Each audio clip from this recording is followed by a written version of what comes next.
예, 하나님의 말씀 출애굽기 5장입니다.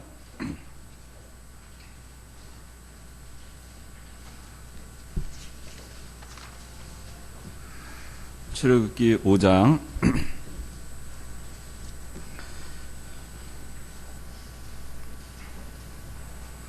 제가 봉독합니다. 그 후에 모세와 아론이 바로에게 가서 말하였다.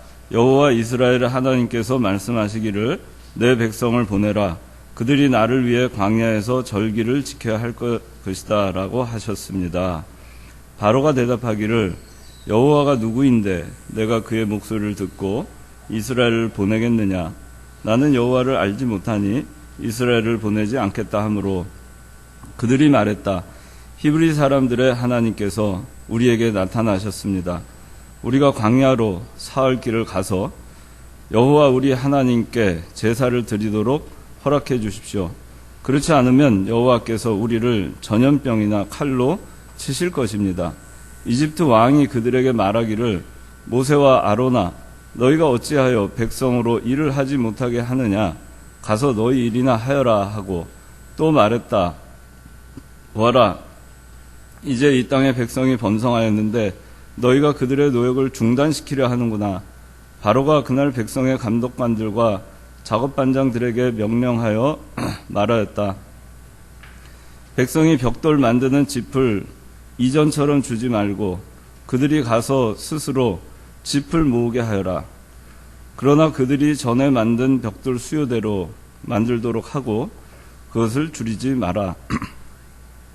그들이 게을러서 외치기를 우리가 가서 우리 하나님께 제사를 드리자라고 말하니 이 사람들에게 일을 더 힘들게 시켜 그 일만 하게 하고 거짓말을 듣지 않게 하여라. 백성의 감독관들과 작업반장들이 나가서 백성에게 말하였다. 바로에게 말씀하시기를 내가 너희에게 짚을 주지 않을 것이니 너희들이 짚을 찾을 수 있는 곳으로 가서 주어라. 그러나 너희들의 작업량은 조금도 감하지 않을 것이다 라고 하셨다. 백성이 이집트 온 땅에 흩어져 집 대신 곡초 그루터기를 모아왔다. 감독관들이 그들을 독촉하며 말하기를 짚이 주어졌을 때와 같이 너희의 그날 일을 그날 마쳐라 하며 바로의 감독관들이 자기들이 세운 이스라엘 자손의 작업반장들을 때리며 말했다. 왜 너희들은 어제도 오늘도 너에게 할당된 벽돌을 이전처럼 채우지 못하느냐. 이스라엘 자손의 작업반장들이 바로에게 가서 울부짖으며 말하기를 왕의 종들을 왜 이렇게 대하십니까? 왕의 종들에게 짚은 주지 않으면서 그들이 저희에게 벽돌을 만들라고 말합니다. 보십시오. 왕의 종들이 매를 맞습니다만 잘못은 왕의 백성들에게 있습니다 하니 바로가 말했다. 너희는 게으르다. 너희는 정말 게으르다. 그러므로 너희가 말하기를 우리가 가서 여호와께 제사를 드리자라고 한다. 이제 가서 일해라. 너희에게 짚을 주지 않겠지만 정해진 수량의 벽돌을 바쳐라.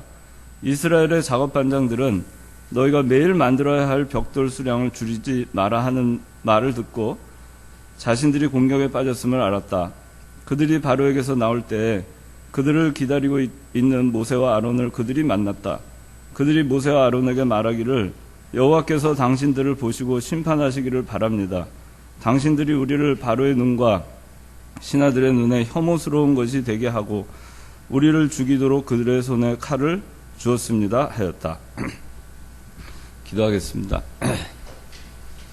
거룩하신 아버지 하나님, 오늘도 이렇게 거룩한 주일을 저에게 허락하여 주시고 여느 때처럼 저에게 말씀으로 양육하여 주심을 감사합니다. 하나님 아버지, 우리 이 청년부를 하나님께서 붙들어 주시옵소서. 저희들이 앞으로 우리 교회와 구원운동을 위해서 크게 쓰임받을 수 있는 훌륭한 일꾼들로 잘 길리움 받게 하시고 우리가 그동안 배운 모든 진리를 잘 수호하고 전수하는데 일비지역을 감당하기에 부족함이 없는 우리 이 청년부 회원들 다 될 수 있도록 은혜를 베풀어 주시고 저희들을 굳세게 붙들어 주시기를 원합니다.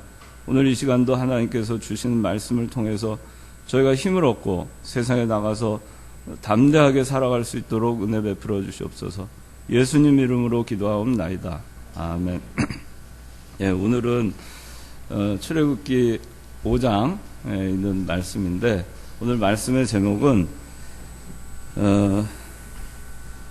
모세가 바로 앞에 나아감입니다. 모세가 바로 앞에 나아감. 그 내용은 여러분도 오늘 본문 주위에서 읽었으면은 이제 다 아시겠지만은, 우리 지난 출애굽기 3장에서 배웠지만은 하나님의 부르심을 받고 모세는 이 민족의 지도자로 세움을 받게 됩니다. 모세의 출생부터가 다른 사람과 특별했고, 또 성장 과정도 특별했고, 그가 광야에서 40년을 보내는 과정 가운데에서 자기 자신을 다 내려놓고 자기를 다 비우고 또 신을 벗어버리는 데까지 그렇게 나갔을 때 하나님께서는 모세에게 찾아오셨습니다. 찾아오셔서 떨기나무에 불붙은 모습을 보여주시고, 앞으로 이제 40년 동안, 모세 80대 때 찾아오셨는데 앞으로 40년 동안 모세를 이 떨기나무, 아무짝에도 쓸모없는 떨기나무에 불이 붙여서 세상에 가장 아름다운 그런 나무가 되게 한 것 같이 이 모세를 그렇게 쓰시기로 하시고 모세에게 찾아오셨고, 모세는 하나님의 부름을 받고 이제 사명을 감당하게 됩니다. 그래서 이제 오늘 바로 앞에 이 모세가 자기 친형인 아론과 더불어서 이제 나아가게 됩니다. 40년 전만 해도 모세는 도망자였죠. 자기가 사람을 죽였고 또 그것이 탄로가 나자 그것이 두려워서 모세는 광야로 도망을 하게 됐습니다. 그때는 바로를 상당히 두려워했습니다. 근데 40년이 지나서 하나님의 부름을 받고 이제 모세가 사명을 감당하기 위해서 이제 그 바로 앞에 나아가게 됩니다. 40년 만에 이 모세는 바로 앞에 서게 됩니다. 동일한 그 바로는 아니지만은, 그러나 이전에 당시의 그 최고의 권력, 세상의 신과 같은 존재, 그런 존재였던 바로를 두려워하였던 모세는 이제 40년 지나서는 하나님의 그 불꽃, 하나님이 함께 하시는 그런 떨기나무가 되었을 때 모세는 두려움 없이, 거침없이 이 바로 앞에 이제 나아가게 되는 것입니다. 그래서 오늘 이 모세가 자기 형 아론과 더불어서 이 바로에게 가서 말을 합니다. 1절 한번 읽어주세요. 이후에 모세와 아론이 바로에게 가서 말하였다. 여호와 이스라엘의 하나님께서 말씀하시기를 내 백성을 보내라. 이들이 나를 위해 광야에서 절기를 지켜야 할 것이다 라고 하셨다. 예. 모세와 아론이 바로에게 나아갔습니다. 이 바로에게 나아가서 말을 합니다. 여호와 이스라엘의 하나님께서 말씀하시기를 내 백성을 보내라. 그들이 나를 위해 광야에서 절기를 지켜야 할 것이다. 그렇게 얘기를 합니다. 세 가지를 얘기합니다. 첫째, 나를 보낸 분은 여호와 이스라엘의 하나님이시다 하는 겁니다. 그리고 그 하나님께서 말씀하신다. 내 백성을 보내라고 말씀하신다. 내 백성을 보내라. 그리고 그들이 나를 위해 광야에서 절기를 지켜야 할 것이다. 따라서 광야에서 절기를 지킬 수 있도록 내 백성을 보내라. 그렇게 얘기를 합니다. 이 바로에게 이 출애굽기를 보면 모세가 바로 앞에 서서 내 백성을 보내라 라고 얘기한 것이 7번 나옵니다. 7번 나와요. 그러니까 이게 이제 처음 모세가 바로 앞에 선 것이고, 이 이후에 바로가 이 모세의 말을 듣지 않고, 그리고 모세는 다시 또 바로를 찾아가서 얘기를 하고, 내 백성을 보내라. 내 백성이 광야에서 절기를 지켜야 된다. 하나님께 절기를 지켜야 된다.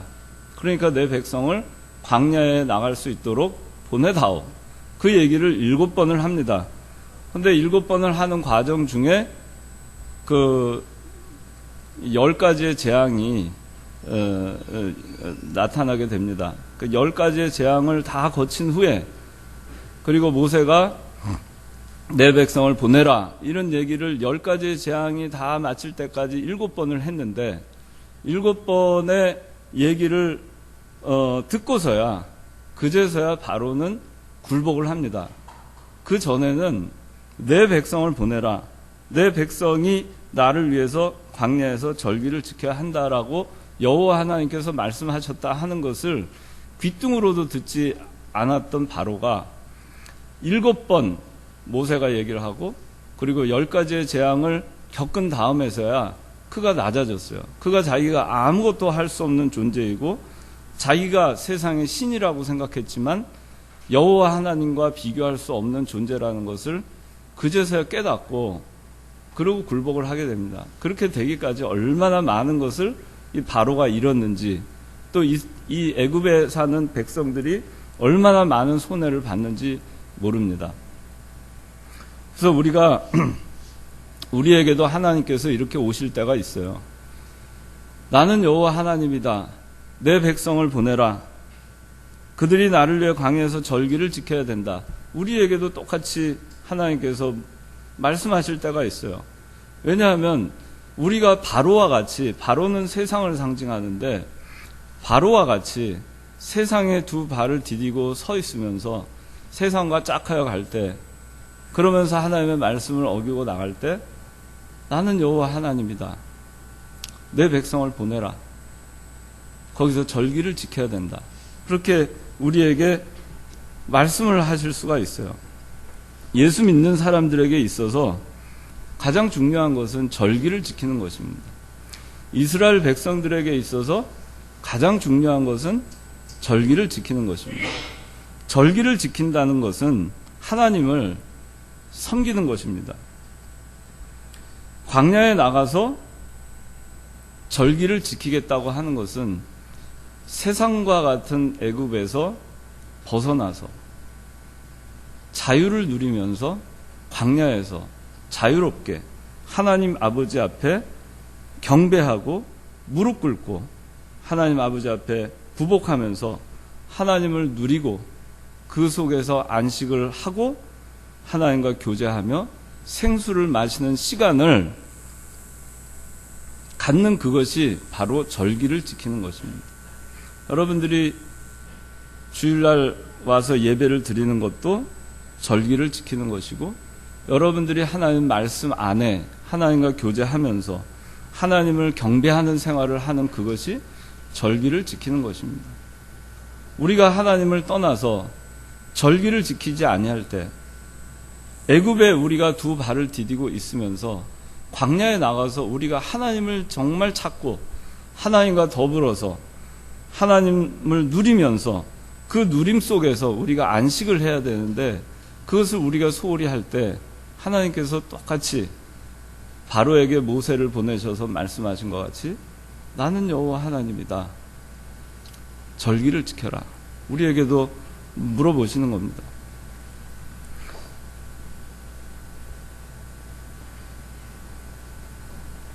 그래서 여러분들이 신앙생활을 할 때, 하나님의 물음이 있을 때, 우리가 과연 하나님께서 광야에 나가서 절기를 지켜라, 내 백성을 보내라, 이 얘기는 이 세상에서 벗어나라, 세상과 짝하지 마라, 거기서 벗어나서 하나님 아버지 앞에 예배를 드려야 된다, 예배 드리는 삶을 살아야 된다, 그렇게 우리에게 주문을 하실 때 우리가 거기에 대해서 바로 굴복하고 하나님 아버지 앞에 무릎을 꿇고, 하나님 참 잘못했습니다. 제가 경건하게 생활을 못했습니다. 하나님과 더불어 사는 생활을 잊고 살았습니다. 제가 세상 일에 치여서 이 애굽에서 노예 생활을 하듯이 이 벽돌 굽기에 그냥 하루 벌어 하루 사는 이 다람쥐 쳇바퀴 같은 이 삶을 살다 보니 제가 하나님을 잊었습니다. 하나님, 제가 절기를 지켜야 되겠습니다. 제가 하나님 아버지 앞에 경배하며 하나님을 누리고 그 누림 속에서 사는 것을 잊었습니다. 하나님 잘못했습니다. 제가 절기를 지키러 돌이키겠습니다. 그렇게 우리가 마음을 먹어야 되는데, 이 바로와 같이 7번이나 얘기를 또 하고 그리고 그 과정에서 수많은 재앙, 10가지 재앙을 당하고, 그리고 자기로 인해서 수많은 사람들이 손해를 볼 때까지도 그것을 깨닫지 못한 것처럼, 우리가 하나님께서 이렇게 우리에게 절기를 지켜라 라고 얘기하실 때 그걸 깨닫지 못하고 여전히 그냥 세상에 머물면서 세상과 짝하고 나갈 때 하나님께서 얼마나 안타까워하실까.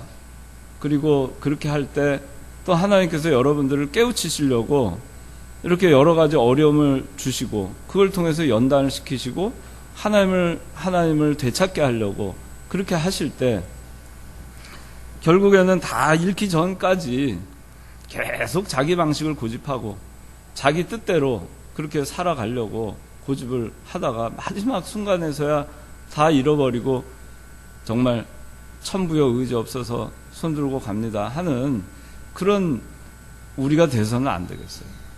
바로는 그렇게, 이 바로 왕은 그렇게 했기 때문에 그는 모든 것을 잃었어요. 자, 그런데 하나님께서 이 모세를 통해서 바로에게 이 3가지, 나는 여호와다, 내 백성을 보내라, 그들이 나를 위해서 광야에서 절기를 지켜야 된다, 그 말씀을 전했을 때 이 바로는 그것을 듣지 않았습니다. 근데 이 모세가 40년 전만 하더라도 이 바로를 두려워하는 존재였어요. 하나님을 두려워하기보다는 바로를 두려워하고 자기의 현실을 두려워하는, 현실을 염려하는 그런 사람이었지만은, 지금 바로 앞에 나아간 이 모세는 죽음을 각오하고 나간 것입니다. 어느 날 갑자기 모세가 바로 왕궁에 나타나서 얘기를 하는 겁니다. 아니, 어떻게 그런 얘기를 할 수 있겠어요? 그 수백만의 그 이스라엘 백성들이 있는데 저 사람들 광야에서 절기를 지켜야 되니까 여호와 하나님께서 보냈다, 나가게 허락해달라, 그런 얘기를 어떻게 할 수 있겠어요? 그럼 바로 왕이 40년 전에 한 명을 이 모세가 죽인 것 때문에도 자기가 죽을까 두려워서 도망을 했던 사람인데, 그 똑같은 모세입니다. 그런데 지금 모세는 바뀌었어요. 하나님으로부터 사명을 받은 이 모세는 지금 바뀌었고, 모세는 죽음을 각오하고 나갈 수 있는 사람이 됐고, 담대히 하나님께서 전하라고 하는 이 말씀을 그런 전하는 사람이 됐습니다. 그렇게 하고 할 말을 한 겁니다. 할 말 하고, 그리고 나서 나머지는 하나님의 주권에 다 맡긴 것입니다. 하나님께서 이제 나보고 가라고 하셨다, 가서 이 말을 전하라고 하셨다, 그래서 나는 전한다, 그리고 나머지는 하나님께 맡긴다 하는 거였습니다. 우리가 이런 신앙이 필요합니다. 우리가 세상에 나가서 생활을 할 때 하나님 말씀대로 우리가 사는 것이 첫째입니다. 모세가 하나님의 말씀을 그대로 가서 바로에게 전한 것 같이 죽을지라도, 자기에게 손해가 올지라도 하나님께서 그렇게 하라 하시면은 그냥 하는 겁니다. 그리고 하나님의 주권에 맡기는 겁니다. 설령 내가 죽을지 모르겠다, 그렇지만 하나님의 주권에 달려있는 것이다. 내가 죽든지 살든지 하나님의 주권에 맡기자. 나는 하나님께서 맡기신 일을 하자. 그런 우리가 신앙의 태도를 가지고 이 세상에 나가서도 살아야 돼요. 그래야지 세상의 이 풍파에 우리가 휩쓸리지 않고 치이지 않고 담대하게 이기면서 살아갈 수가 있어요. 그런데 우리가 하나님 말씀 첫째로 모세가 한 것처럼 지키고, 하나님 말씀대로 우리가 지키는 겁니다. 지켰을 때 죽을 수도 있어요. 여러분들 손해를 볼 수 있어요. 그 말씀 지켰을 때 세상에 나가서 바로 앞에 서는 겁니다. 세상과 맞서서 믿음을 지키려고 하나님 말씀하신 대로 살려고 세상에 나가서 딱 서는 겁니다. 그래서 거기서 말씀대로 하는 거예요. 그렇게 사는 거예요. 내가 이렇게 살면은 혹시 어떻게 잘못될까? 무슨 문제가 생길까? 그런 걱정을 하고 그렇게 하다 보면 믿음을 지킬 수가 없어요. 그냥 하나님께서 말씀이 그러하시면 그대로 그냥 지키는 겁니다. 지키고 나서 그 다음에 잘 될 수도 있고 안 될 수도 있어요. 직장 생활을 하는 가운데서도 자기가 믿음을 지키고 나갈 때 직장에서 자기가 어려움에 처하는 상황이 있을 수도 있어요. 그러나 설령 그럴지언정 그런 거 생각하지 않는 것입니다. 그걸 그냥 하나님 주권에 맡기는 겁니다. 결과는. 나는 그냥 믿음을 지키고 가는 거, 그거 하나만 하는 거예요. 믿음을 지키면 하나님께서 복을 주실까? 그렇게 하면 하나님께서 잘되게 해주실까? 형통하게 해주실까? 아니면은 내가 잘못될까? 내 인생에 고난이 닥칠까? 내 삶이 어려워질까? 그런 거를 너무 계산을 하면은 우리가 믿음 지킬 수가 없어요. 그렇기 때문에 우리가 모세와 같이 자기가 죽을지언정 바로 앞에 나가서 담대하게 증거한 것 같이 우리가 세상에 나가서 살 때에는 말씀을 붙들고 담대하게 사는 거, 그냥 그것만 하면 되는 겁니다. 그러고 났을 때 그게 무슨 어떤 결과가 있고 그거에 대해서 너무 걱정할 필요가 없어요. 어떻게 하면 되느냐? 그냥 하나님 주권에 맡기면 되는 겁니다. 나는 믿음을 지키는 것이고 나머지는 하나님이 알아서 하시는 거예요. 그렇게 해야 우리가 세상에 나가서 담대하게 살 수 있습니다. 근데 우리의 머리털까지 세신 바 되시는 그 하나님께서 우리의 중심을 보시는 것이고 우리가 하나님을 사랑하고 하나님의 말씀을 지키고자 우리가 담대하게 그렇게 나가면 그러면 나머지는 하나님께서 챙겨주시는 겁니다. 또 설령 그 다니엘의 세 친구 사드락, 메삭, 아벤느고처럼 저희 풀문불에 들어갈 때 하나님께서 구원해 주시지 않을지라도 그리 아니하실지라도 나는 금신상 앞에 절할 수 없다라고 한 것 같이 그런 신앙. 그러니까 하나님께서 뭘 나한테 좋은 거 세상에서 주시겠거니 그걸 기대하고 우리가 믿음을 계산적으로 지키면 안 된다는 거예요. 그냥 내가 하나님의 말씀이 그러하니 그대로 해야 되겠다. 모세가 했던 것처럼 하나님께서 말씀을 전하라고 하니까 40년 만에 그냥 바로의 왕궁으로 쳐들어간 겁니다. 쳐들어가서 하나님 말씀, 저놈 당장 저 뭐라고 하는 놈이야 저거 40년 전이고 사람 죽이고 도망간 놈 아니야? 당장 저놈 해가지고 저 사자밥이 되게 해라. 그럴 수도 있지만 그런 거 생각하지 아니하고 담대하게 그냥 말씀을 지킨 거예요. 그리고 나머지는 하나님께서 하시기를 하나님의 주권에 맡긴 겁니다. 그렇게 했을 때 모세가 7번을 얘기를 해요. 내 백성을 보내라. 담대하게 7번을 증거를 하죠. 담대하게 모세가 한 건 그거밖에 없어요. 그런데 하나님께서 어떻게 역사하셨어요? 10가지 재앙을 내리시면서 바로를 굴복시킵니다. 결국에는 모세가 진 게 아니고 모세가 승리했어요. 바로가 승리한 게 아니고 하나님 아버지 앞에 바로가 굴복하게 되는 것입니다. 세상이 우리가 믿음을 지키고 말씀대로 살아나갈 때 세상이 당장은 막 우리를 정말 옥죄고 우리에게 힘들게 세상이 도전을 해올 수 있어요. 담대하게 그러나 우리가 모세가 7번을 내 백성을 보내라 하듯이 그래도 또 믿음 지키고 그래도 믿음 지키고 해 나가다 보니까 나머지 하나님께서 다 하신 거예요. 나머지 10가지 재앙을 통해서 그 모세의 말을 듣지 아니하던 그 바로를 결국에는 굴복을 시키고 말고 이스라엘 백성들이 이 애굽에서 결국에는 광야로 나가서 절기를 지킬 수 있게 말씀대로 되는 거예요. 그러니까 여러분들이 이것을 이런 신앙을 가져야 돼요. 우리가 그 세상에 나가서 여러분들이 세상에 발을 디디고 살 때 너무 세상의 눈치를 보지 말고 그냥 하나님의 말씀이 거기 있으니까 말씀대로 지키자. 그리고 나머지는 하나님께 맡기자. 그 신앙으로 여러분들이 살아가시면 하나님께서 바로를 굴복시키시듯이 여러분들 앞에 그 산처럼 있고 참 넘지 못할 것 같은 그런 세상의 어려움들이 결국 하나님께서 그것들을 다 물리쳐 주실 그 순간, 승리의 순간이 반드시 온다는 것입니다. 그럴 때까지 우리가 할 일은 모세가 7번이나 내 백성을 보내라고 반복해서 얘기한 것 같이 우리도 끊임없이 그냥 말씀 붙들고 미련할 정도로 내 백성을 보내라, 내 백성을 보내라, 그 미련할 정도로 나는 말씀을 붙들고 가겠다. 나는 말씀을 붙들고 가겠다.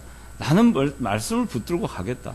그렇게 미련할 정도로 우리가 그렇게 살아나가야 된다는 것입니다. 자, 이 모세에게 이 얘기를 들은 바로가 이제 대답을 합니다. 2절. 바로가 대답하기를 여호와가 누구인데 내가 그의 목소리를 듣고 이스라엘을 보내겠느냐? 나는 여호와를 알지 못하니 이스라엘을 보내지 않겠다 하므로 그들이 말했다. 히브리 사람들의 하나님께서 우리에게 나타나셨습니다. 우리가 광야로 사흘길에 가서 여호와 우리 하나님께 제사를 드리도록 허락해 주십시오. 그렇지 않으면 여호와께서 우리를 전염병이나 칼로 치실 것입니다. 이집트 왕이 그들에게 말하기를 모세와 아론아 너희가 어찌하여 백성 너희를 하지 못하게 하느냐? 가서 너희들이나 하여라 하고 또 말했다. 보아라, 이제 이 땅에 백성이 번성하였는데 너희가 그들의 노력을 중단시키려 하는구나. 바로가 그날 백성의 감독관들과 작업반장들에게 명령하여 말하였다. 백성이 벽돌 만드는 집을 이전처럼 주지 말고 그들이 가서 스스로 집을 모으게 하여라. 그러나 그들이 전에 만든 벽돌 수요대로 만들도록 하고 그것을 줄이지 마라. 그들이 게을러서 외치기를 우리가 가서 우리 하나님께 제사를 드리자라고 말하니 이 사람들에게 일을 더 힘들게 시켜 그 일만 하게 하고 거짓말을 믿지 않게 하여라. 네, 그 다음에 17절. 바로가 말했다. 너희는 게으르다. 너희는 정말 게으르다. 그러므로 너희가 말하기를 우리가 가서 여호와께 제사를 드리자라고 한다.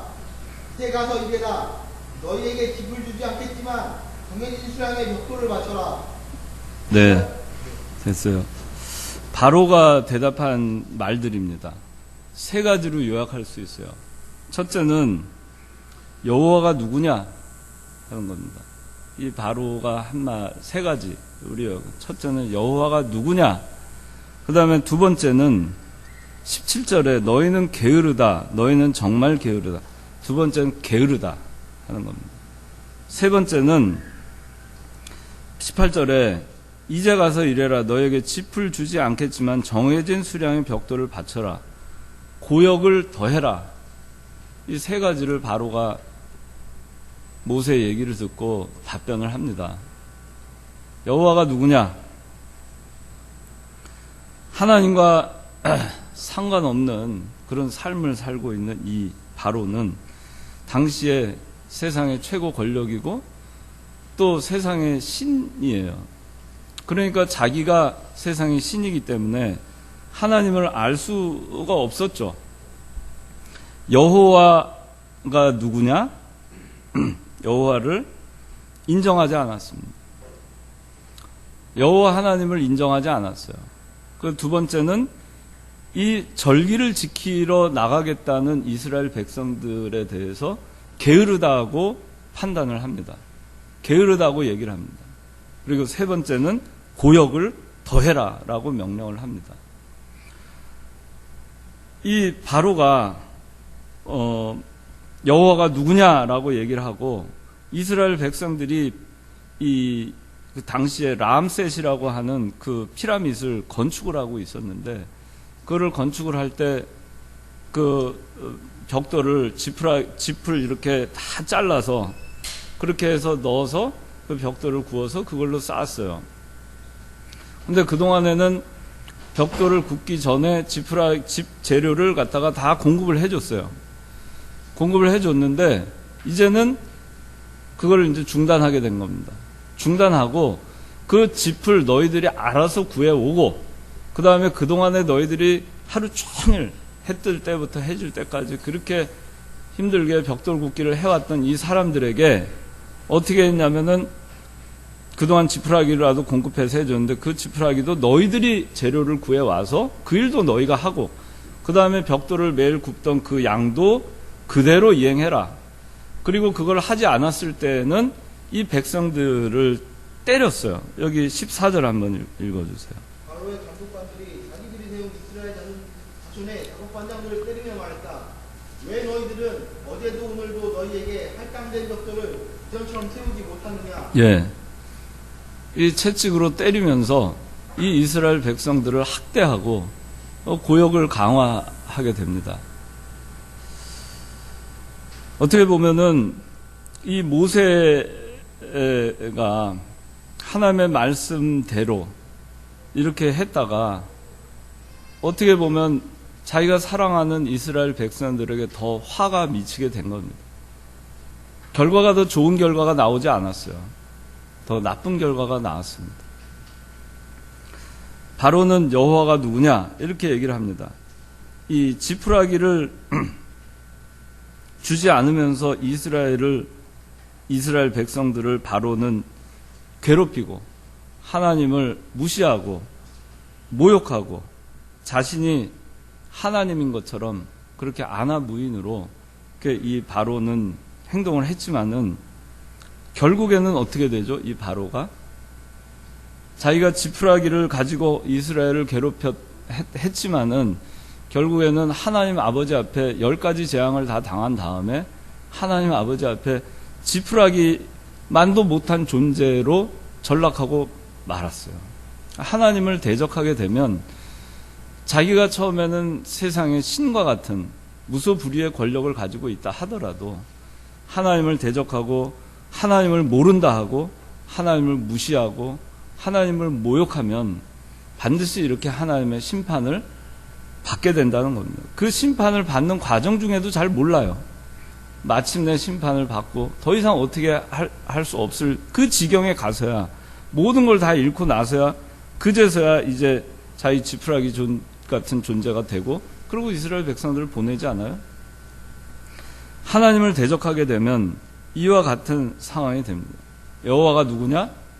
우리가 세상에 나가서 신앙생활을 할 때에도 나 예수 믿습니다. 예수 믿기 때문에 이거 못합니다.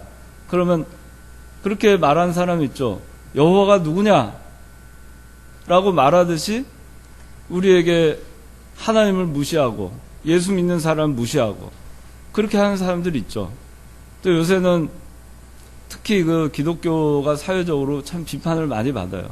그냥 불교 신자들은 그렇게 들이대서 그렇게 안 하는데 하여튼간 어떤 사람이 기독교 신자가 무슨 나쁜 짓을 저질렀다 그러면은 하여튼간 도매급으로 기독교가 지금 욕을 먹는 그런 시대가 됐어요. 그러다 보니까 우리가 세상에 나가서 그리스도로 살아가기가 점점 사실 좀 힘들어요. 우리가 예수 믿는 사람입니다. 난 예수 믿기 때문에 그렇습니다 하면 그래 너 예수 믿지 않는 사람이라도 너 그런 종교가 있구나. 그 종교의 자유를 내가 존중해주고 너 종교적 신념을 내가 존중해줘야지. 그렇게 하는 게 아니고 여호와가 누구야? 그리스도가 누구야? 너 예수 믿어? 비아냥대고 조롱하고 모욕하고 하나님의 이름을 그렇게 하는 그런 경우들이 우리가 많이 그런 일을 겪게 됩니다. 근데 그런 거에 대해서 우리가 그렇다고 해서 낙심할 필요가 없어요. 어떻게 되죠? 결국 바로는 지푸라기 같은 존재가 되고 말았어요. 그렇게 하나님을 대적할 때에도 여러분들은 그저 하나님의 말씀대로 담대하게 그냥 신앙생활 해 나가면 되는 것입니다. 세상 사람들의 책 잡히지 않도록 일 열심히 하고 맡은 바 책임 다 하고 그렇게 하면서 성실하게 또 예의를 잘 갖춰가면서 그렇게 하면서 여러분들이 세상에서 일을 하게 되면 반드시 하나님께서 다 갚아주시고 그 모든 문제를 해결해 주실 것입니다. 근데 우리가 예수를 믿는 우리들 가운데서 또 우리가 때로는 여호와가 누구냐라는 질문을 우리가 할 때도 있어요. 우리 마음 속에서. 마태복음 26장 72절.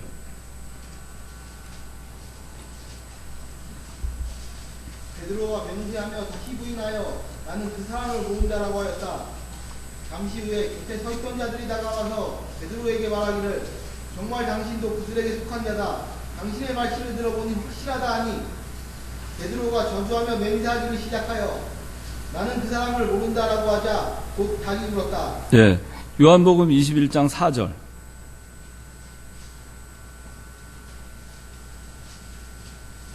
날이 셀 때에 예수께서 바닷가에 서 계셨으나 제자들은 그가 예수님이신 줄을 알지 못하였다. 예, 베드로가 예수님을 부인하죠. 나는 그를 알지 못한다. 제자들이 예수님이 디베레 바닷가에 부활하신 후 나타나셨지만 그리스도를 알아보지 못했어요. 예수신 줄 알지 못했습니다. 우리가 심령의 눈이 어두워지고 세상에 빠져서 우리가 살게 되면 이와 같이 됩니다. 베드로가 예수님을 모른다고 부인한 것 같이 여호와가 누구냐? 나는 모른다. 마치 자기는 그리스도인이 아닌 것처럼 세상에 나가서 살 때 그리스도인으로서 당당하게 생활하게 됐을 때 자기가 어떤 불이익이 있거나 자기가 물질적으로 손해를 보거나 자기가 잘못된 공경에 빠질 것이 두려워서 베드로가 가졌던 두려움처럼 그 두려움 때문에 세상에 대한 두려움 때문에 믿음을 저버리고 그리스도를 모른다 하는 것과 같이 그리스도를 믿지 않는 사람인 것처럼 행동하는 경우는 우리는 없었던가 하는 거예요. 우리가 세상에 나가서 여호와가 누구지? 그와 같은 말을 하는 것 같이 우리가 행동하는 일은 없었던가. 마치 우리가 예수 그리스도의 보혈의 공로로 인해서 우리가 구원을 받았음에도 불구하고 그 은혜를 부정하고 잠깐의 어떤 유익을 위해서 그리스도를 모른다고 하고 여호와가 누구지? 그리스도가 누구지? 하면서 마치 그리스도인이 아닌 것처럼 우리가 삶을 살아갈 때가 얼마나 많은가 하는 거예요. 그래서 우리가 이 바로가 여호와가 누구지? 그와 같이 우리는 이런 일을 저지르지 않는가. 믿는 사람처럼 행동하지 않으면서 그리스도인인 것을 애써 숨기면서 세상 사람들과 같이 짝하고 사는 것이 훨씬 사는 것이 편하니까. 그 여호와가 누구지? 그처럼 베드로가 말한 것 같이 내가 그 사람을 알지 못한다. 디베라 바닷가에 있는 그 7명의 제자들이 예수신 줄 알지 못하는 것처럼 우리가 그와 같이 행동하고 살지는 않는가. 만약에 우리가 그렇다면 어떻게 해야 되겠는가. 그 다음에 두 번째 이 바로가 대답한 것이 게으르다 이렇게 얘기를 합니다. 게으르다.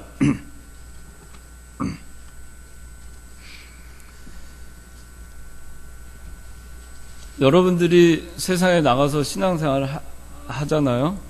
또 주의를 지키려고 애를 쓰고 말씀을 지키려고 애를 쓰잖아요. 세상 사람들은 우리가 하는 일을 이해 못해요. 여러분들이 어째서 이 정말 요새 지금 뭐죠? 여름 휴가철이잖아요. 이 좋은 휴가철에 더운데 왜 교회 가서 앉아있지? 이해를 못합니다. 그들은 이해를 못해요. 또 주일날 직장에 나가서 일해. 그러면 열심히 나가서 일해야죠. 주일날. 그리고 윗사람한테도 잘 보이고 인정받아야 되고 자기 일을 완수해야 되지 않겠어요? 그래야 게으르지 않은 사람처럼 인정받지 않겠어요? 그런데 주일날 나오라니까 저는 교회 가야 됩니다. 예수 믿는 사람입니다. 주일 가서 예배 드려야 됩니다. 전 성수주일 해야 됩니다. 그렇게 얘기할 때 그 사람들이 뭐라고 합니까? 게으르다고 얘기하죠.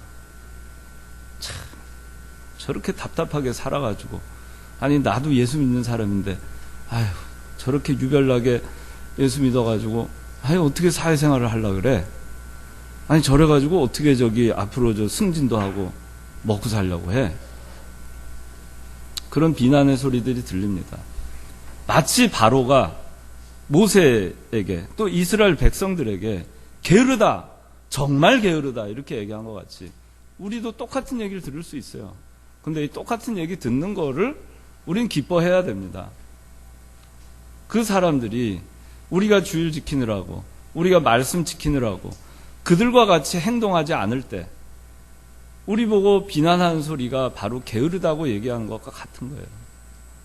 같이 노래방도 가고 같이 술집도 가고 같이 어울려서 놀기도 하고 그렇게 해야 우리가 게으르다는 소리를 안 들어요. 그래도 뭔가 좀 사회생활을 할 줄 아는구나. 근데 그게 아니라 꽉 막혀가지고 저렇게 해서 되겠어? 정말 문제야. 바로가 게으르다, 정말 게으르다 이렇게 얘기한 것 같이 그렇게 우리가 소리를 듣는 거에 대해서 두려워할 필요가 없어요. 바로는 아무것도 모르기 때문에 하나님을 모르기 때문에 하나님을 위해서 쓰고자 하는 가서 절기를 지키려고 가서 하는 거예요. 예배를 드리려고 하는 거예요. 하나님과 더불어 살려고 하는 거예요. 말씀대로 살려고 하는 거예요. 그런데 세상 사람들은 그거 이해 못합니다. 그러니까 우리 보고 하는 말이 어떻게 저렇게 답답하게 살아?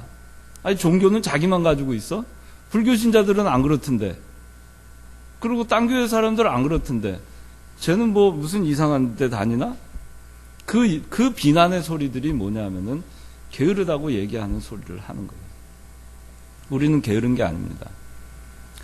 말씀을 지키는 겁니다. 오히려 예수 믿으면서도 말씀을 지키지 아니하고 세상과 짝해 가면서 같이 놀러 다니고 세상 풍조에 휩쓸려 다니고 주일 지키지 않고 놀러 가고 일하러 가고 공부하고 그런 사람들이 진정으로 영적으로는 게으른 사람들이에요. 우리는 영적으로 게으른 사람이 돼서는 안 돼요. 육신적으로 우리가 세상 사람들에게 얼마든지 비난받을 수 있어요. 그러나 하나님 아버지 앞에 우리가 게으른 사람이 돼서는 안 됩니다. 적어도 하나님께는 게으르다. 너 정말 게으르구나. 그런 얘기 우리가 안 듣게 신앙생활을 해야 돼요. 그리고 이제 세 번째 바로가 한 것이 너희에게 짚을 주지 않겠지만 정해진 수량의 벽돌을 바쳐라. 뭐냐면 고역을 더하는 것입니다. 여러분들 오늘날 세상이 옛날보다 살기 좋아진 것 같아요? 일국이 옛날 한 10년 전하고 지금하고 잘 모르겠어요? 아닌 것 같아요? 그 강조사님 옛날보다 요새가 더 살기 좋아졌어요? 예? 좋아졌어요? 예. 뭐 살기는 좋아지는 것 같은데 사실은 살기가 더 힘들어진 거예요. 실질적으로. 옛날에 다 같이 없고 가난하고 그럴 때 사람들은 그래도 정도 있고 따뜻함이 있었어요. 또 생활 여건이 지금 옛날에 뭐 수세식 화장실 있는 집 거의 없었어요. 근데 지금은 아무리 어려워도 대부분 수세식 화장실 있고 어느 정도 갖춰놓고 살자는 집에 샤워실도 있고 물질적으로는 풍요로워졌지만 정신적으로는 각박해졌어요. 살기가 점점 힘들어졌어요. 옛날에는 성실하게 열심히 무슨 일을 해도 성실하게 일하면 먹고 살 수 있었어요. 요새는 그렇지 않아요. 너무나 경쟁도 치열하고 뭔 하여튼간 스펙을 쌓아야 될 게 너무 많죠, 여러분들. 근데 요새는 뭐 스펙을 아무리 쌓아도 또 안 되죠. 비슷한 스펙들이 너무 많아서. 옛날에 뭐 요새 뭐 여러분들 스펙 뭐 뭔지 모르겠어요. 제가 대학 다닐 때만 해도 그런 거 다 필요 없었어요. 토익도 없었고 당시에는 오로지 유학 갈 사람들만 토플 보면 됐고 그런 거 하나도 없었습니다. 대학 다닐 때도 그냥 그 뭐 연애도 하고 놀러 가기도 하고 다 그 대학 생활 다 그 낭만을 누리면서도 그렇게 하고도 졸업을 해서 좋은 직장들 다 갈 수 있었어요. 꼭 좋은 학교 나와야만, 서울대학교 나와야만 뭐 삼성이니 현대니 이런 데 가는 게 아니고 옛날에는 그렇지 않아도 다 갔어요. 요새는 도대체 왜 이렇게 힘들어졌는가? 여러분들 옛날 우리 세대보다 노력을 덜 하는가? 제가 보기엔 그런 것 같지는 않아요. 더 치열하게 살고 힘들게 살아요. 그런데 살기는 점점 힘들어졌어요. 왜 그런가? 바로가 고역을 더한 것입니다. 짚을 주지 아니하고 이전에 벽돌 쌓던 그것을 계속 맞춰가게끔 하는 것입니다. 그것이 마귀가 사탄이 그렇게 하는 거예요. 믿는 사람들이 영적인 일을 못하게,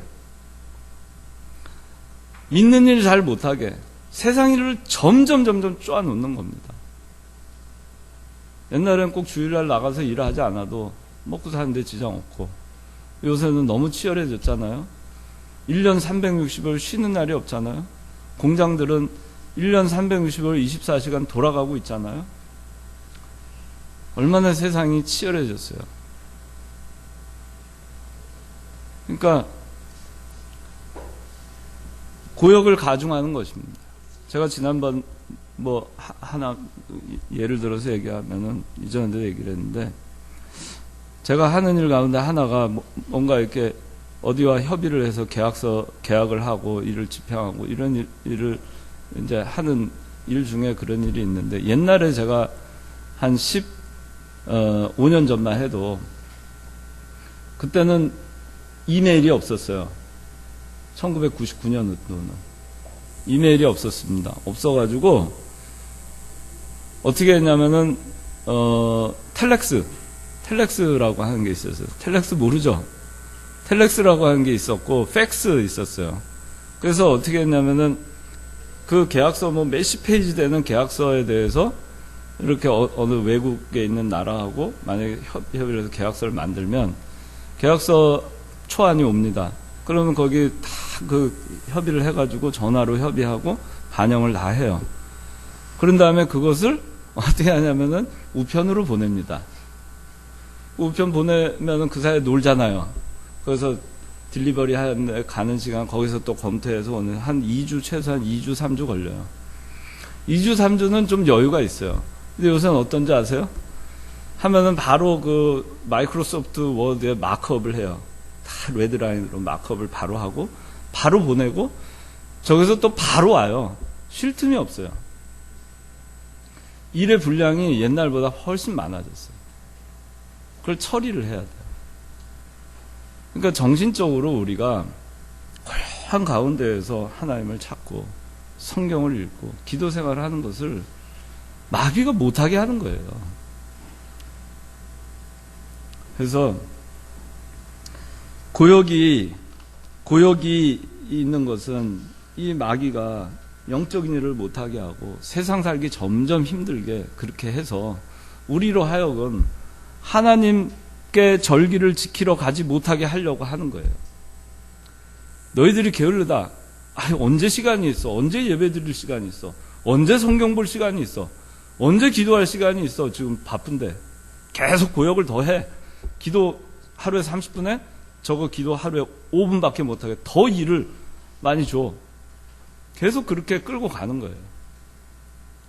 그러나 그렇게 해도 마침내 어떻게 되죠? 그 고역을 더 강화했던 그 바로 또 고역이 더 심화되면 심화될수록 하나님의 구원의 손길의 그 날은 점점 가까워 왔어요. 그러니까 여러분들이 세상에 나가서 여러분들이 믿음을 지키려다 보면 고역이 더 심해질 수 있어요. 말씀을 지키고 나가다 보면 일이 점점 더 힘들어질 수 있어요. 더 많은 일을 해야 될 수 있어요. 다른 사람보다. 그러나 소망을 가져야 됩니다. 그런 힘든 일이 있는 과정을 하나님이 알고 계시고 그 과정이 지나고 나면 반드시 거기서 자유로워질 수 있도록 광야에 나가서 마음껏 예배 드릴 수 있도록 그렇게 해줄 날이 반드시 온다는 것을 여러분들이 믿으시기 바랍니다. 자, 시간이 많이 가서 잠깐 기도하고 주기도문 하고 마치겠습니다. 거룩하신 아버지 하나님, 은혜와 사랑을 감사합니다. 오늘 바로 앞에 담대하게 나아간 모세를 저희가 공부를 했습니다. 우리가 세상에 나가서 믿는 일 하고 그리스도인으로 살아나가는 것이 점점 어려워지는 그런 시대가 되었습니다.